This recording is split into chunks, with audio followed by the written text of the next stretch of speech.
नमस्कार, फाइटर समाचार में आपका स्वागत है। पेश आज 23 अक्टूबर शाम 7 बजे राजस्थान की खास खबरें।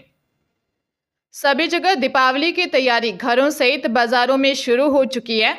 24 अक्टूबर को गुरु पुष्य योग रहेगा, जिसमें प्रॉपर्टी, ज्वेलरी, गाड़ियों से लेकर इलेक्ट्रॉनिक सामान तक खरीदना शुभ होगा। इस दिन अहोई अष्टमी व्रत भी रखा जाएगा। ज्योतिषियों के अनुसार दीपावली पर्व के अवसर पर नया सामान खरीदने की परंपरा शुरू से ही रही है। 24 अक्टूबर को गुरु पुष्य योग है, इससे खरीदारी करना अत्यंत शुभ माना जाता है। गाड़ी, स्वर्ण, चांदी, वस्त्र, बर्तन की खरीदारी शुभ रहेगी। अहोई अष्टमी इस साल 24 अक्टूबर को मनाई जाएगी। अहोई अष्टमी का व्रत माताएं कार्तिक कृष्ण अष्टमी तिथि को रखती हैं। अहोई अष्टमी का साध्य योग, पुष्य नक्षत्र, गुरु पुष्य योग, अमृत सिद्धि योग और सर्वार्थ सिद्धि योग बन रहे हैं। वहीं गुरु पुष्य योग को आभूषण, गाड़ी, भूमि, भवन, गृह सामग्री, फ्रिज, टीवी आदि खरीदना शुभ साबित होगा।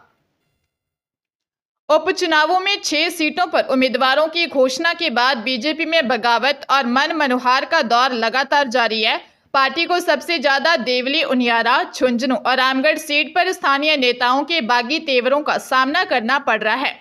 जनाधार वाले बागियों और नाराज नेताओं को मनाने के लिए सीएम और बीजेपी प्रदेश अध्यक्ष ने कमान संभाल रखी है। प्रभारी मंत्रियों और वरिष्ठ नेताओं को भी हर सीट पर एक भी बागी नहीं रहे इसका टास्क दिया है। कुछ सीटों पर बागियों को मनाने का दावा है तो कुछ पर डैमेज कंट्रोल चल रहा है। भाजपा प्रदेश अध्यक्ष मदन राठौर ने सभी बागियों को मनाने का दावा किया है। रामगढ़ से 2023 में उम्मीदवार रहे जय आहूजा ने रामगढ़ में सभा भी रखी।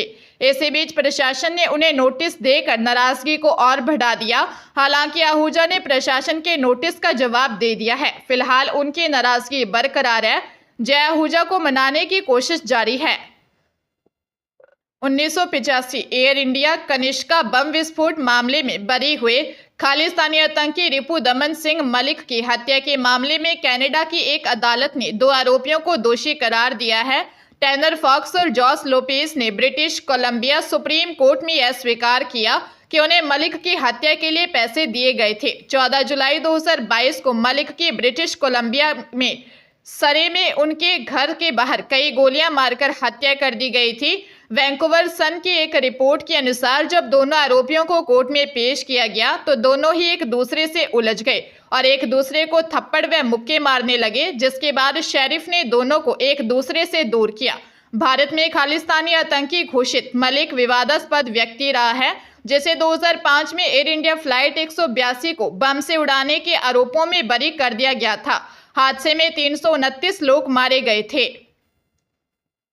फलौदी जिले में नागौर फलौदी हाईवे पर कैंपर गाड़ी में तोड़फोड़ की गई। एक दूसरी कैंपर गाड़ी से उसे टक्कर मारी गई। उसमें सवार चालक से मारपीट की गई। इस दौरान तीनों युवक भाग गए और एक युवती सड़क पर गाड़ियों के पास दौड़ती रही। युवती चिल्लाकर बोल रही थी कि आप इनके साथ मारपीट मत करो, गाड़ी को भले ही तोड़ दो। इसका एक वीडियो भी सामने आया है। बताया जा रहा है कि प्रेम प्रसंग में युवक कैंपर गाड़ी में युवती को भगाकर लेकर जा रहे थे। लोहावड़ थाना एएसआई शताना राम ने बताया कि मामले की जानकारी पर पुलिस मौके पर पहुंची। घायल कैंपर ड्राइवर दिनेश को सीएचसी ले जाया गया, वहां से जोधपुर रेफर कर दिया गया। क्षतिग्रस्त कैंपर को जब्त किया गया है। वहीं दूसरे कैंपर में आई लड़की के परिजन उसे लेकर चले गए। दोनों पक्षों ने मामला दर्ज करवाया है। फिलहाल मामले की जांच की जा रही है। फाइटर वायरल वीडियो की पुष्टि नहीं करता है। हरियाणा में बढ़ते प्रदूषण के बीच कृषि विभाग ने 24 अधिकारियों और कर्मचारियों को सस्पेंड कर दिया है। इन अधिकारियों में एग्रीकल्चर डेवलपमेंट ऑफिसर यानी एडीओ से लेकर एग्रीकल्चर सुपरवाइजर के अलावा कर्मचारी भी शामिल हैं। कृषि विभाग के डायरेक्टर राज नारायण कौशिक की तरफ से 9 जिलों के अधिकारियों पर एक्शन लिया गया है। इसमें पानीपत, जींद, हिसार, कैथल, करनाल, अंबाला, फतेहाबाद, कुरुक्षेत्र और सोनीपत के अधिकारी और कर्मचारी शामिल हैं। विभागीय सूत्रों के मुताबिक पराली जलाने के बढ़ रहे केसों पर कार्रवाई न होने पर अधिकारियों और कर्मचारियों पर एक्शन लिया गया है। National thermal power corporation limited यानी एनटीपीसी ने जूनियर एग्जीक्यूटिव बायोमास की भर्ती निकाली है। इन पदों पर भर्ती के लिए ऑनलाइन आवेदन पत्र शुरू कर दिए गए हैं। उम्मीदवार 28 अक्टूबर तक आधिकारिक वेबसाइट careers.ntpc.co.in के माध्यम से अपना आवेदन पत्र भर सकते हैं। National thermal power corporation limited में 50 जूनियर एग्जीक्यूटिव बायोमास के पदों पर भर्ती होगी। इन जूनियर एग्जीक्यूटिव को एनटीपीसी द्वारा वेतन के अतिरिक्त कंपनी आवास, एचआरए, स्वयं जीवन साथी, 2 बच्चों और आश्रित माता पिता के लिए चिकित्सा सुविधा प्रदान की जाएगी। इसके साथ ही जूनियर एग्जीक्यूटिव को 40,000 रुपये तक वेतन मिलेगा। भर्ती के लिए सामान्य, ईडब्ल्यूएस, ओबीसी श्रेणी के उम्मीदवारों को 300 रुपये का आवेदन शुल्क देना होगा। राजस्थान विश्वविद्यालय राष्ट्रीय शिक्षा नीति 2020 के तहत स्किल डेवलपमेंट कोर्स में अगले सत्र 2025-26 में यूजी पीजी के संचालित कोर्सेज में साइबर सुरक्षा विषय जोड़ने की तैयारी कर रहा है, जिसके तहत 30 घंटे का प्रशिक्षण देने के साथ साथ साइबर अपराध से बचने के गुर सिखाए जाएंगे और क्रेडिट अंक भी दिए जाएंगे। विवि के नोडल अधिकारी भौतिक विज्ञान विभाग की एसोसिएट प्रोफेसर मनीषा गुप्ता का कहना है कि इस योजना के तहत संगठक कॉलेज महाराजा महारानी कॉमर्स राजस्थान और विधि कॉलेज बल्कि संबद्धता प्राप्त संस्थानों में भी पढ़ रहे छात्र छात्राएं भी सुरक्षा विषय ले सकेंगे। Indian computer emergency response team और बीएस फाउंडेशन के सहयोग से आरयू की फैकल्टी छात्र छात्राओं को साइबर अपराध से बचने के लिए जानकारी दी जा रही है।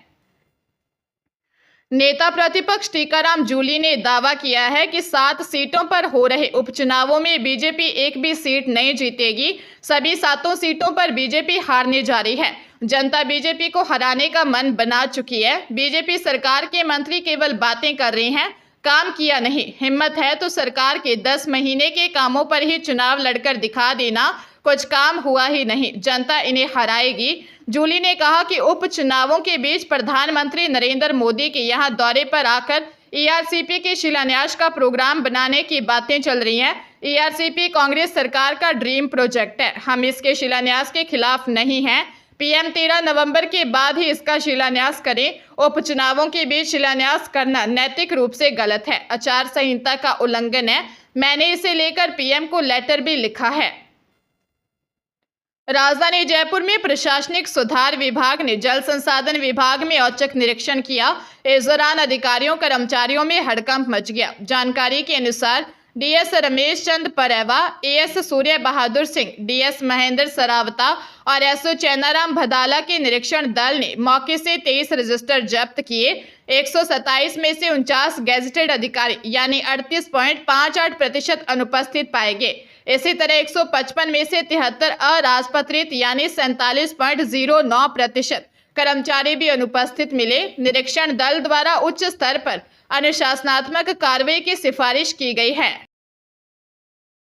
डूंगरपुर के कोतवाली थाना क्षेत्र के बलवाड़ा रेलवे फाटक के पास एक कार, ऑटो और बाइक के बीच जोरदार टक्कर हो गई। हादसे में एक व्यक्ति की मौत हो गई जबकि 5 लोग घायल हो गए। कार में सवार पति पत्नी की हालत गंभीर होने पर उन्हें रेफर कर दिया गया। पुलिस ने बताया कि बिल्लड़ी निवासी 40 वर्षीय विजय कलाल अपनी 35 वर्षीय पत्नी आंचल कलाल व 2 बच्चों के साथ कार से अहमदाबाद से डूंगरपुर अपने घर आ रहे थे। वह बलवाड़ा रेलवे फाटक के पास आते ही कार की सवारी लेकर जा रहा ऑटो और बाइक में जोरदार टक्कर हो गई। हादसे में ऑटो चालक 55 वर्षीय कावा कटारा निवासी करौली, 40 वर्षीय रामानाथू खराड़ी मीणा निवासी ओडा, कार सवार विजय कलाल पत्नी आंचल भगवान पटेल गंभीर रूप से घायल हो गए। इन्हें अस्पताल पहुंचाया गया जहां डॉक्टर ने कावा कटारा को मृत घोषित कर दिया। हरियाणा सरकार ने दीपावली का अवकाश 1 नवंबर शुक्रवार के बजाय 31 अक्टूबर गुरुवार को घोषित किया है। इसका सरकार की तरफ से नए आदेशों को लेकर अधिसूचना जारी की गई है। नए आदेशों के मुताबिक प्रदेश सरकार के सभी विभागों, बोर्डों, निगमों, शैक्षणिक और अन्य संस्थानों में 31 अक्टूबर को दीपावली त्योहार के अवसर पर राजपत्रित अवकाश रहेगा। बता दें कि दीपावली के अवकाश को लेकर 31 अक्टूबर या 1 नवंबर को लेकर भ्रम की स्थिति बनी हुई थी।